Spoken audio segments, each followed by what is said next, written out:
I just closed on a real estate purchase recently, and I wanted to share with you guys the creative deal structure that I used in this purchase because it kind of combines all the things that I've learned over the past few years on my real estate journey. This particular deal was a single family home flip, but this structure could be used on many different types of properties. Before we dive in, the most important thing to make this deal work was I found out exactly what the seller needed, and then I handpicked strategies that would solve his problem. This homeowner was in a tight spot and needed some cash to get by. They were open to selling their home, but they didn't really want to sell the home now because they didn't have a place to go.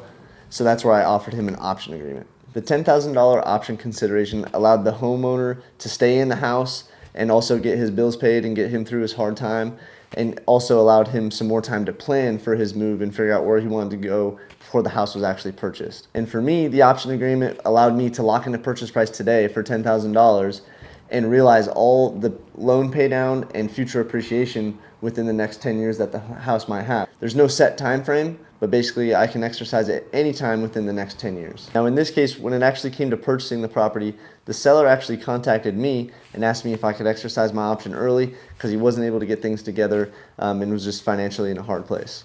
Now in my option agreement, I had actually structured that I could purchase this property subject to the existing mortgage, just to allow myself to purchase the property with less cash out of pocket, but also take advantage of his low mortgage payments to reduce my holding costs while we're renovating and waiting for the property to sell. So when it came down to actually buying the property at the closing table, all I had to do was come up with the cash to make up the difference between the mortgage balance and the purchase price of the property that the seller and I agreed upon. Now the last part of this deal that adds another layer of creativity is that I actually used a business line of credit for the cash to give the seller at closing and the rest of the cash for the renovations for the flip. So when the property's done and it's sold, that money's going to go towards paying off the existing mortgage, paying off my line of credit, and then I'll be pocketing the difference, which will be the profit of the deal.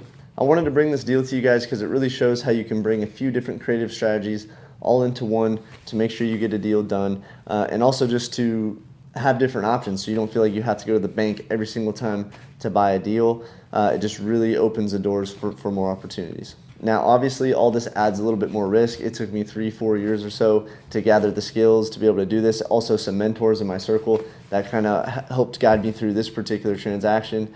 But putting all those little pieces together is just helping me land bigger and better deals. And I just want to share with you guys so you can get your wheels turning and start thinking about different ways that you might be able to acquire property.